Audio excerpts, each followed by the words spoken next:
এক ছিল বানর। সে থাকত এক গ্রামের পাশে জঙ্গলে। বানরের নাম ছিল মন্টু। মন্টু ছিল খুব দুষ্টু। একদিন মন্টু দেখল গ্রামের এক লোক একটা নারকেল গাছ থেকে নারকেল পাড়েছে।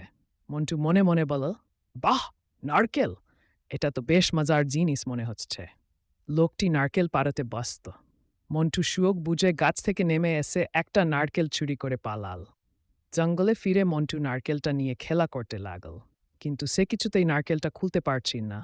মন্টু হতাশ হয়ে বলল, উফ, এটা কি জিনিস, কিছুতেই খুলছে না।